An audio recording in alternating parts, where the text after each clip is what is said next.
Brexit.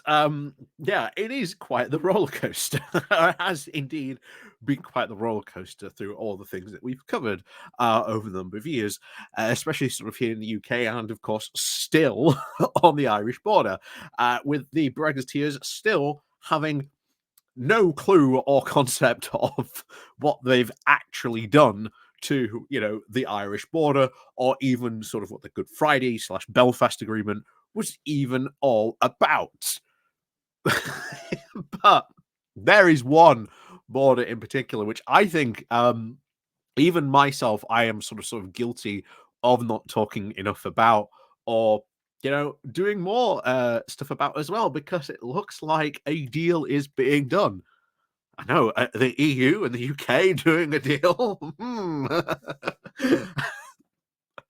But yeah, the Gibraltar, probably one of the areas that got hugely ignored during the whole Brexit debate, and of course, even since then, with issues, for example, like, well, there's no garbage dump on Gibraltar, so what do we do with our garbage? We've got to cross the border.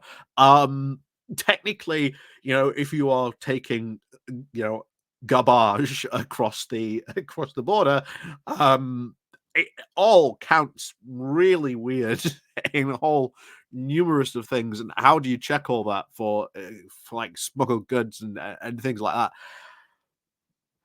Honestly, quite crazy. But it does look like that after 6 years, finally, after 6 years, it does look like there is finally going to be some sort of deal done with Gibraltar.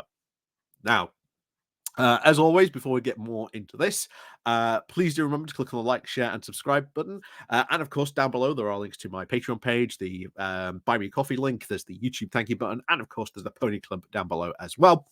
And of course, thank you very much to all those people who do help support the channel. Click the like, click the share button, hit the subscribe button if you are new.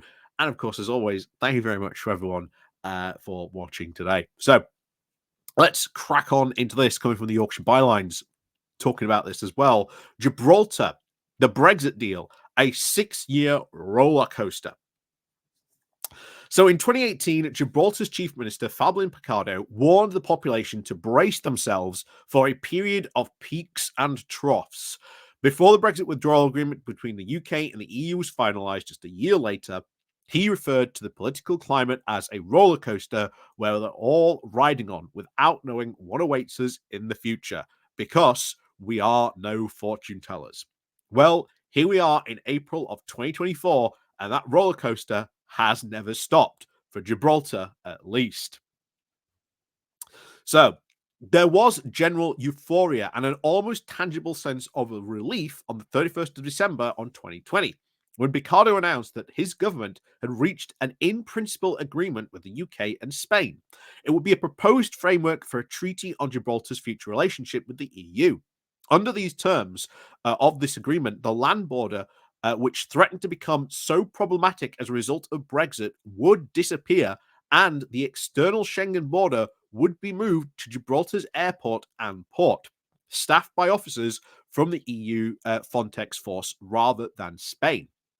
This would obviously create an area of mutual prosperity for Gibraltar and the nearest area of Spain, called the Campo de Gibraltar, saying we want to see greater prosperity and become a material reality for the whole of Gibraltar and the whole region around us. Through arrival at the end of the Brexit storm of a rainbow of opportunities, the Chief Minister's statement put it.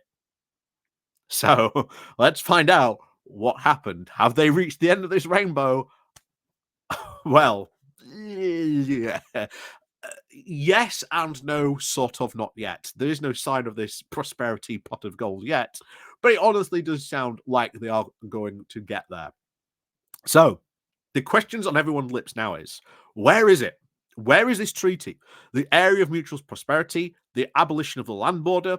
Was it only supposed to take about 6 months to complete? Why are they taking so long?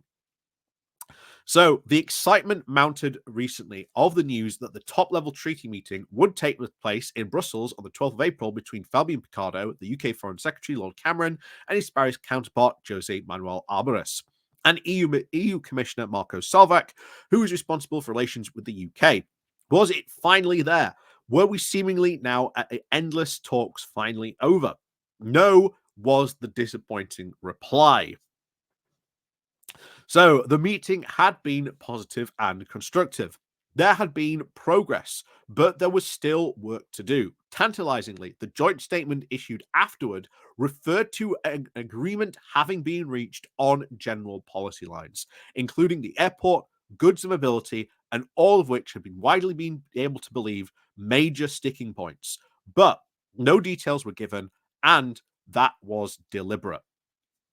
We'll get into why that was in a moment. But honestly, the fact that you've got these sides here working together does show that yes, the UK and the EU can work together on a whole myriad of issues and get stuff done to help ease a lot of the pain sort of we are experiencing at the moment, certainly in and around Brexit. This is why I really do believe there is opportunities to do a lot of deals on these things, that negotiations are entirely possible, that these problems that we are seeing at the border, alignment deals and so forth, etc., can be done. It is not impossible as people sort of say they are. The EU is more than welcome to do deals, but they just have to be sort of negotiated and talked about, and that is, of course, where the hard graft sort of has to be done. So, in an interview with the TV GBC News, Picardo explained that everything he is reading in the press about these negotiations is contrary to the reality of at least what's going on. The speculation on the part of the journalists is that it would not be helpful at this late stage to move the negotiations into the media, he said. Whilst the understanding that the people do want to know what is happening, it would not be useful in a way of getting to the destination that we all want, which is a secure and safe treaty. So he doesn't want to publicize sort of what's going on in here. Wonder why I might not like that. So, following on from that last meeting, numerous journalists have now been proclaiming that it is about time this deal is done and that it's taking far too long for all those involved and that they should pull their finger out. Perhaps they should stop doing that and instead reflect upon the sheer magnitude of this agreement. Indeed, if there is one, because it could still all fall apart even now. There is nothing simple about this proposed treaty. There is just nothing simple about Brexit.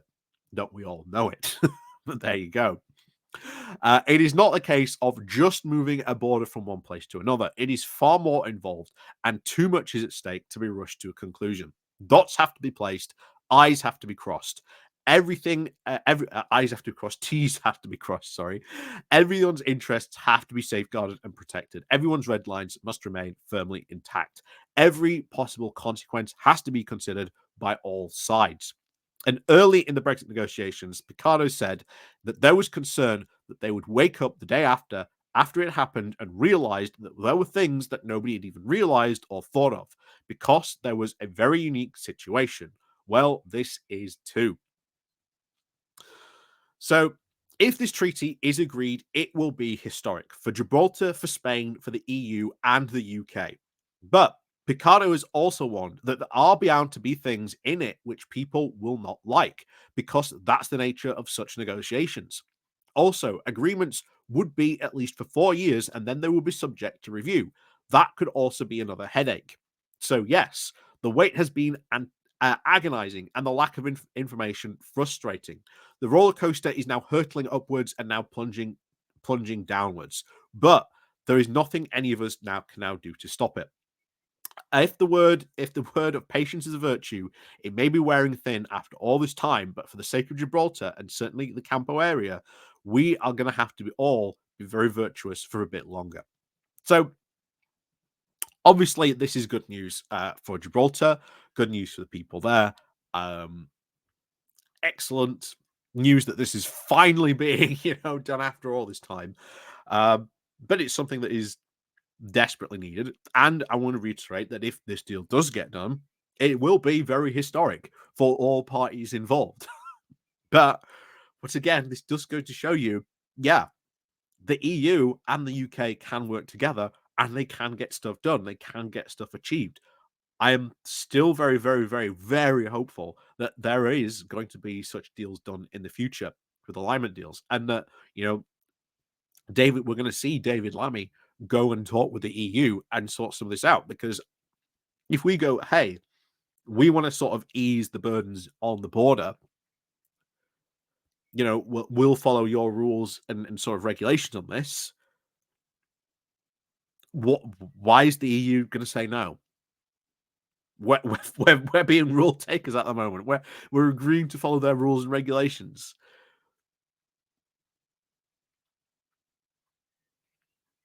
There's still, after all this time, still not any sort of reasonable argument I've heard sort of against that, other than, well, the EU is just going to say no. Okay, why are they? But anyway, there you go. But yes, as always, let me know what you think down below. I think this is a very good step. I think it's very good signs and positive for future stuff going forward. I have said before, I think when we do get a new government in, things are going to change. Just as we saw when Rishi Sunak came in, we saw the sea change about from being a very sort of antagonistic sort of relationship. We've even seen David Cameron talk with sort of the EU officials sort of a number of times over the years, talk about some of this stuff. So we are seeing sort of currently the relationship has sort of defrosted, pun intended, a bit. So even under a sort of a Labour government, where we are seeing sort of them push to have better relationships with the EU, once you've got better relationships, deals can be done, negotiations can be had. I still do not see any reason why that cannot happen in the future. So, as always, thank you very much for watching, and of course, as always, we'll see you all next time.